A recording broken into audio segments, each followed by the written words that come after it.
me recognize the members of the Cabinet and to thank them for taking time to be here. In particular, we have our Deputy Prime Minister, the Honourable Sean Richards, our Minister of Tourism, the Honourable Lindsay Grant, our Minister of Social Development, Social Security et al., the Honourable Eugene Hamilton, and we have our Minister of Environment et al., the Honourable Eric Evelyn.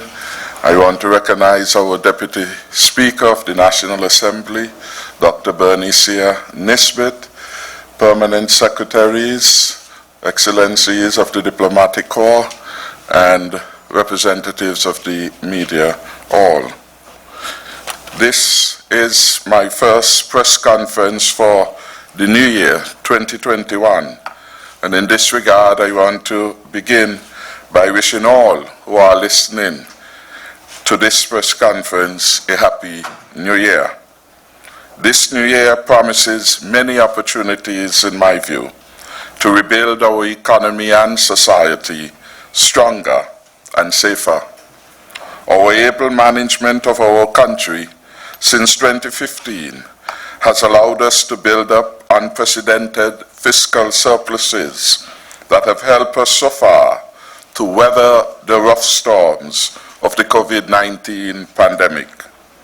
9 months after the pandemic, we followed through on our commitment to deliver a stimulus package of over $120 million, the largest and the most comprehensive in the region.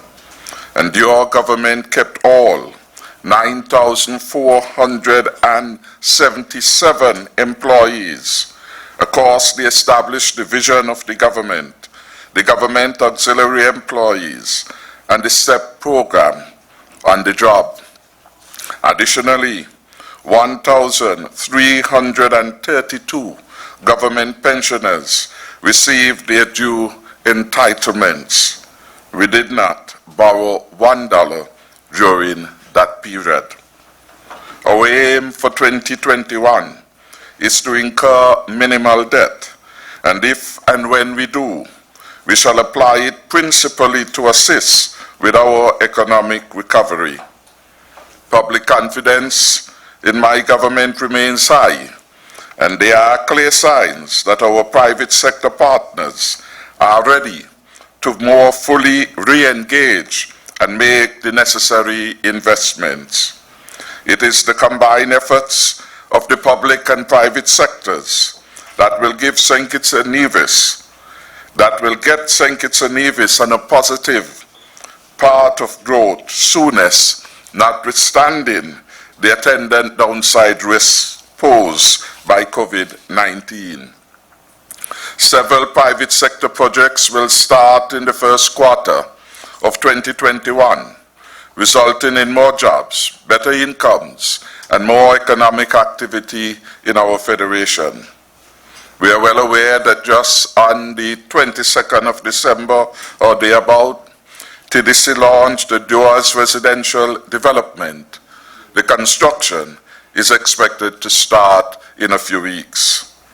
TDC's Managing Director, Mr. Earl Kelly, reported that TDC had already spent over $3 million to advance the 5.7-acre development. The residencies will be offered at prices ranging from $540,000 for a lovely upscale 2-bedroom model to $960,000 for a 4-bedroom model. The Doors development will provide, I am advised by Mr. Kelly, about 100 jobs. Carpenters, masons, laborers, steel benders, plumbers, electricians, painters, truckers, you name them. They all will be employed at this project. The forecasted construction cost of this project is put at $16.5 million. At the popular Jacta Hotel, now better known as the Royal St. Kitts Resort, we expect completion of the Cove condominium development and the commencement of a brand new high-end villa project in February. The Cove development will deliver 12 spacious suites with private outdoor patios surrounding a pool. The Cove development, I am advised, will be completed on the 15th of February 2021. The total investment in the Cove project is put at $10.8 million. It is expected that the constructions will start this year on the first phase of 6 luxury villas, which will each cost $1 million US, and the total project cost is put at $16.2 for this first phase. I'm happy to report on a matter that has been of concern to the people of Number 6, and that is the prolonged closure of the Sadler's branch of the St. Kitts and Nevis Anguilla National Bank. The long season of denied access to convenient banking services to the people of Sadler's and St. Christopher's 6 in particular is now being addressed by the bank board. Better service will be provided to the people. I am advised that at this point, the National Bank is receiving estimates from potential service providers to, as it were, construct and retrofit this branch. I have some good news too as it relates to the return to St. Kitts of students enrolled with Ross University. We anticipate the return of over 600 students during the course of the first quarter. I'm advised that to date, 140 students have already returned, and another 515 students are expected shortly. We welcome the return of as many students and faculty members as possible. Landlords and service providers certainly will be happy at this news. They are the entrepreneurs, including our operators of saloons and spa, taxis, car rental entities, bars, restaurants, and you name them, who benefit from the presence of this student body on St. Kitts and Nevis. The multiplier effect of their expenditure across the economy will be significant. My government will work with all the offshore universities in a mutually supportive way. The presence of a large number of students on island is significantly beneficial to the entire Federation. We will provide the safest and most conducive environment to facilitate the purveying of quality tertiary level education here in St. Kitts and Nevis. Let me, at this point, convey my well wishes and that of the government to the student who was seriously injured in a shark attack. This is a tragic occurrence with which we all empathize. Our prayers are with the student, their family, friends, and the entire university community. We are optimistic that our CBI program will do well this year. I want to provide an update on just a couple of the real estate projects. First, Hillsborough Suites and Residences, located in the McKinley area. The first phase of Hillsborough Suites and Residences, consisting of some 40 luxury, 800 square feet, one-bedroom condominiums, is expected to be completed by the end of the second quarter 2021.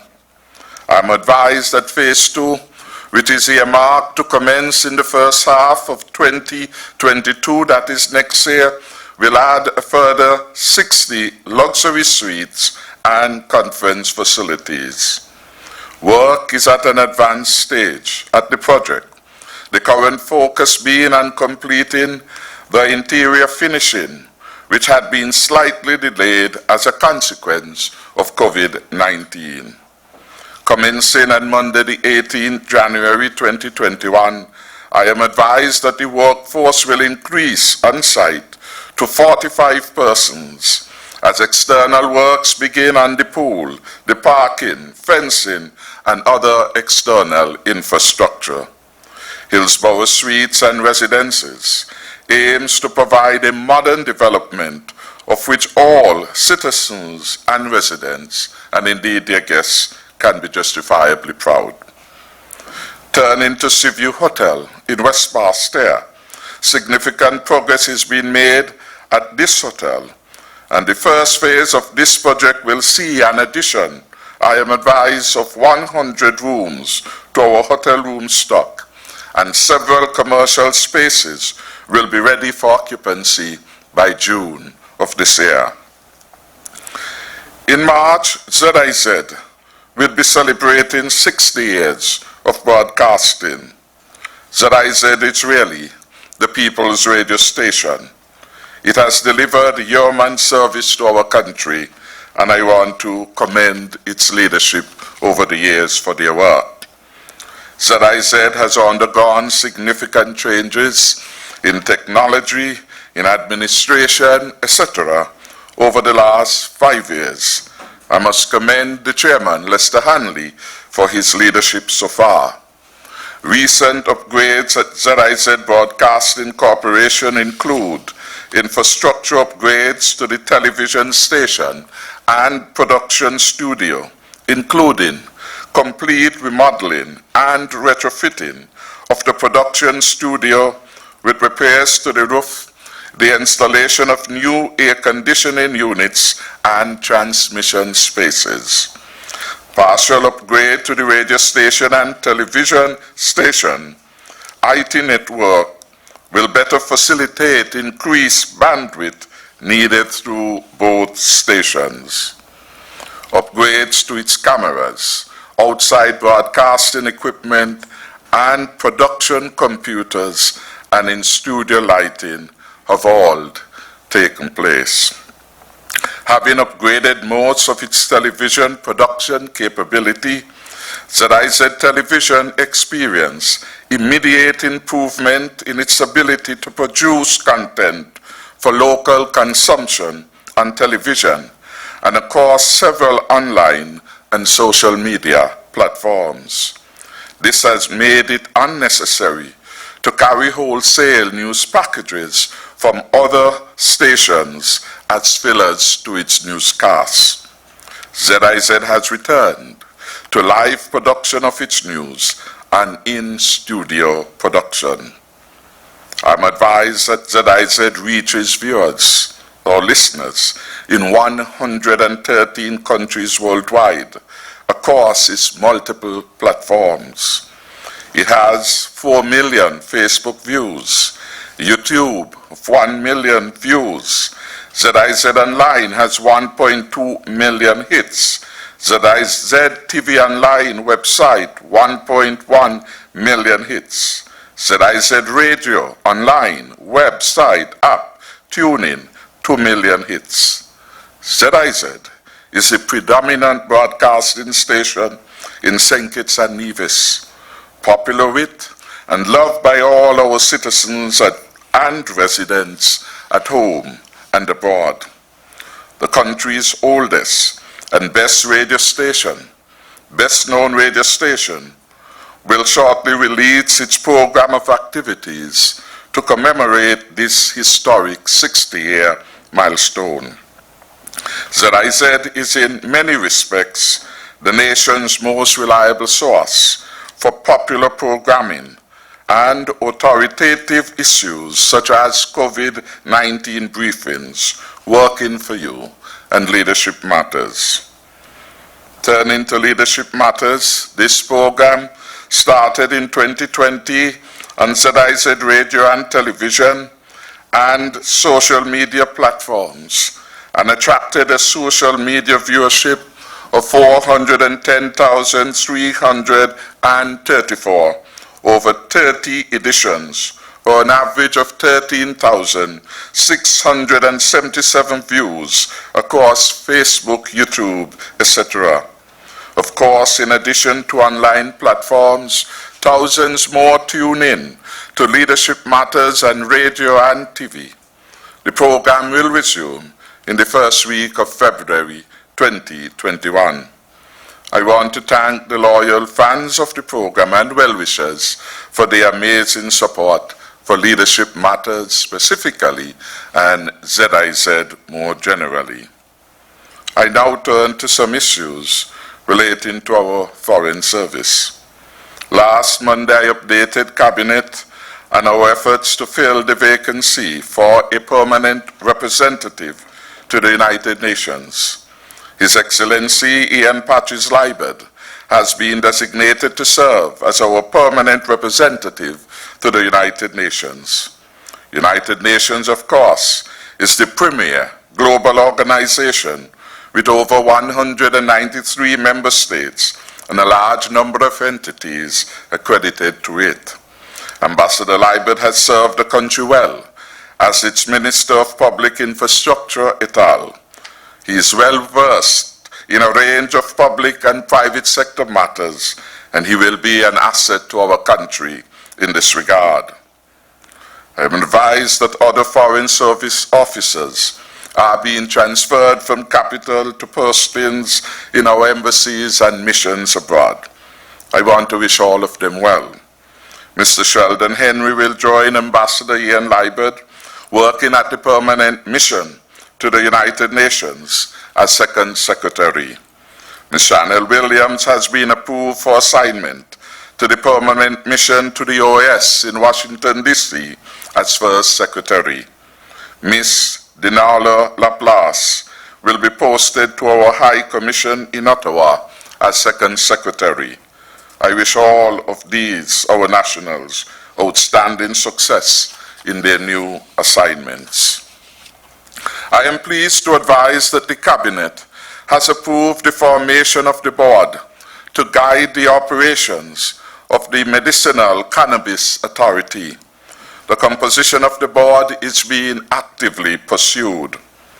What is the role of this board in our efforts to build out a cannabis industry, focusing on the medicinal arm? Subject to the provisions of the Cannabis Act, the board shall inter alia be responsible for the policy, strategic direction and governance of the new authority.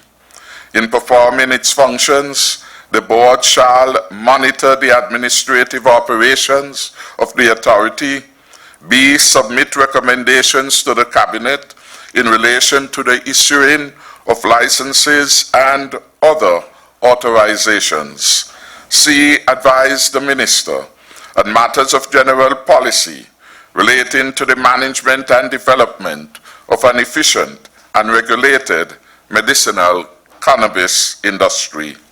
D. ensure that the authority receives and manages its funds in a prudent manner.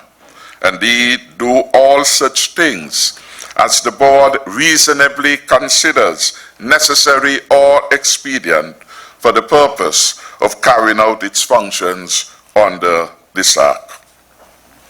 This week, the CARICOM community held a special emergency meeting, by and large to discuss how we could move forward as a region in the context of our lived reality with respect to COVID-19.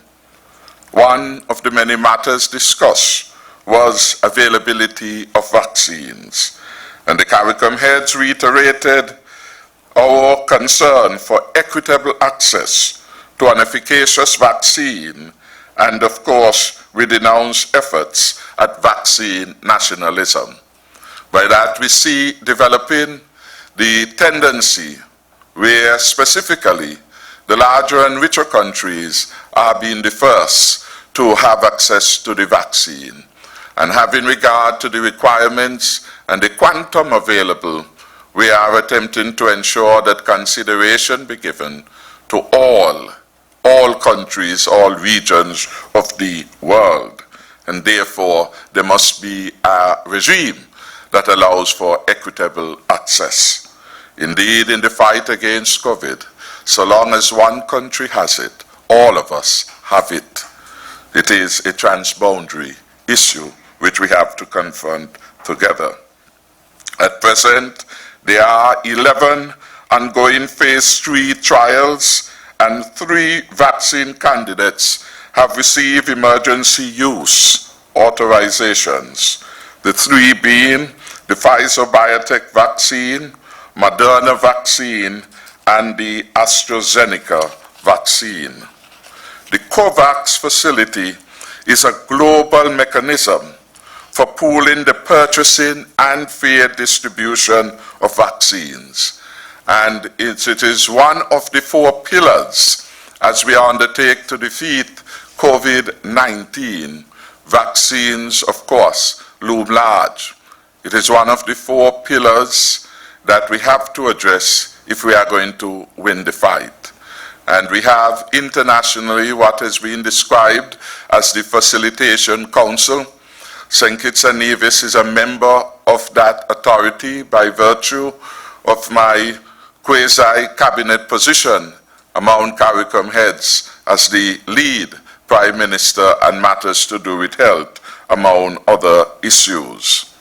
The COVAX facility then is a global mechanism for pooling the purchasing and fair distribution of vaccines, and it hopes to be able to allocate about 2 billion doses in 2021. St. Kitts and Nevis, you are aware, has already submitted its payment and confirmed its participation in the COVAX facility since October last year.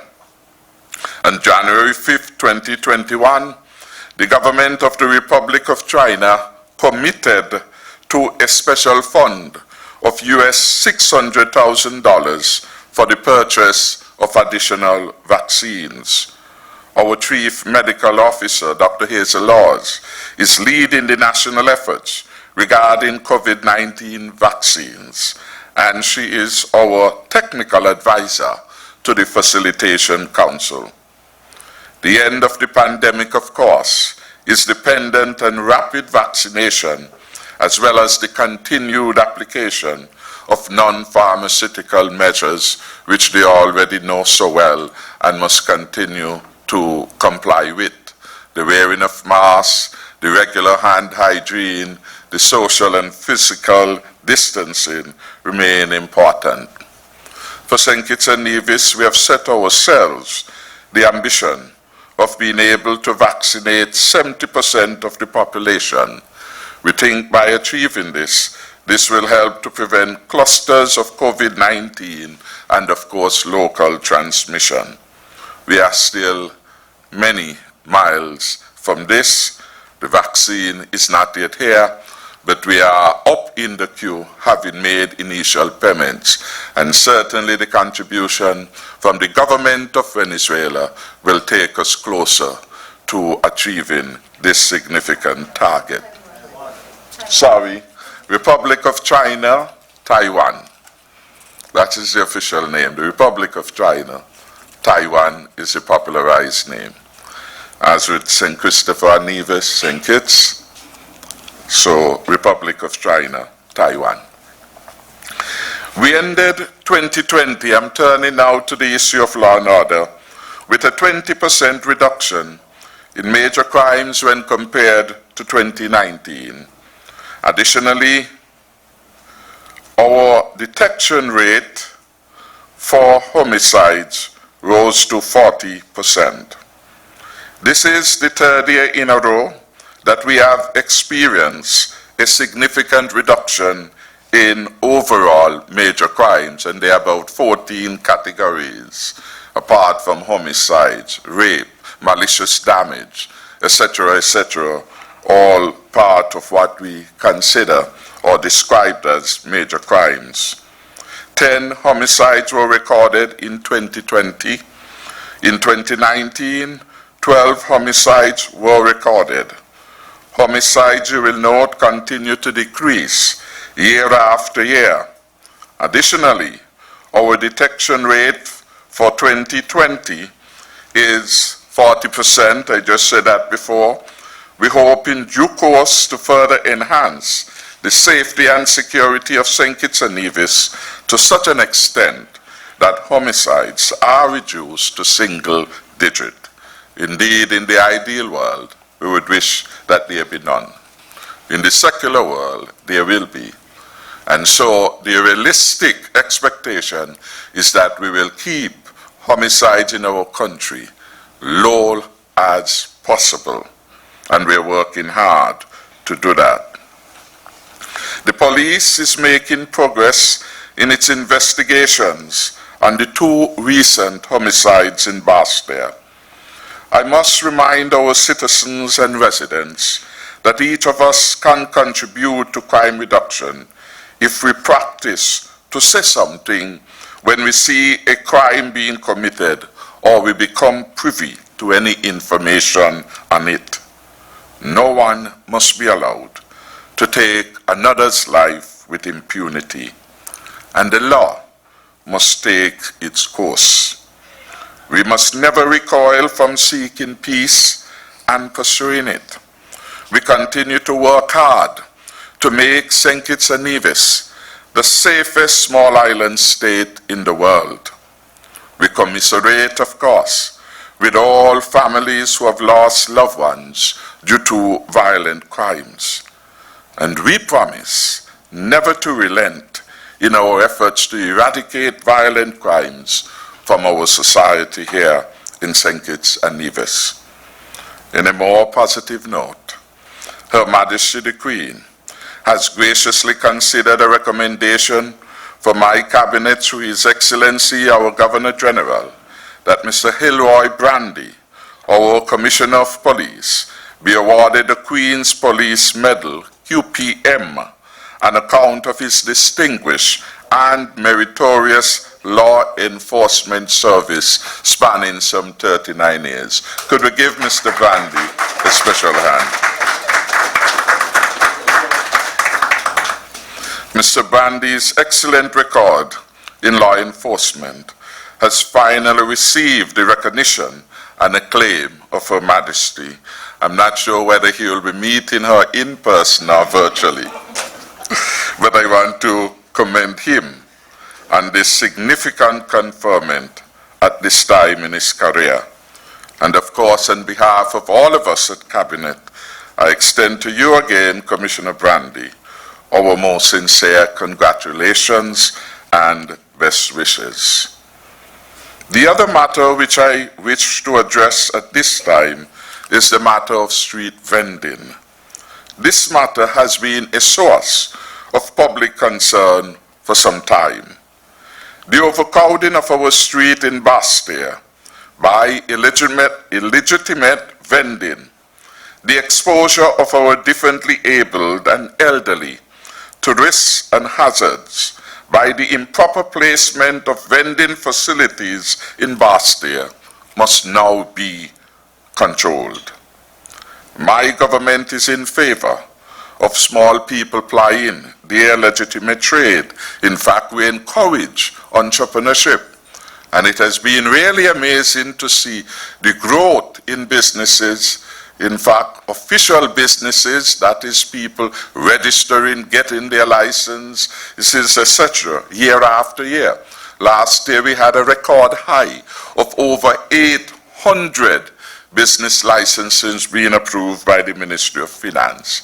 And that is up significantly from 600 the year before plus. And it was about 400 in 2014, the end of 2014. So we have come a very significant way. In our view, what is taking place in Barstow is not consistent with our vision of a beautiful and friendly city which allows pedestrians and motorists orderly, easy, and safe access throughout our city. To regain the best of beautiful Barstow, Cabinet has approved an Inter-Ministerial committee to examine and report on the matter of street vending. The committee is broad-based, and it includes representatives from the Building Board, who has a critical role to play in spatial development, the Ministry of Sustainable Development, Justice, and Legal Affairs. 2 vendors will be on that committee: the Royal St. Christopher Nevis Police Force, the Ministry of Agriculture, the Chamber of Industry and Commerce, the Transportation Board, the Inland Revenue Department, and on Monday we added the Ministry of Health. What we have attempted to do is to capture the intergovernmental framework that deals with all the issues that emanate from street vending, law enforcement, the cleaning up afterwards, the health consequences, the consequences for traffic of having our street overlaid, etc. All those we have attempted to capture, and we have sought to give those who are actively involved an opportunity for their voices to be heard in the committee. The government's effort then will be to bring a comprehensive response, relying on what has worked, the all-of-society approach in this regard. The final matter I wish to take notice of is really the passing of Valentine Thomas. He was a regular fixture at these press conferences, and his presence will certainly be missed. I want again to extend condolences to his mother, Miss Dora Thomas of Greenlands, his children, siblings, and his colleagues in the media. Val was interred this Tuesday. The Honorable John L. Powell and I, along with ambassadors, the Excellencies Michael Powell and Ian Patches-Libert, among others, represented the government at the homegoing service. And of course, we hope that his soul will find eternal peace.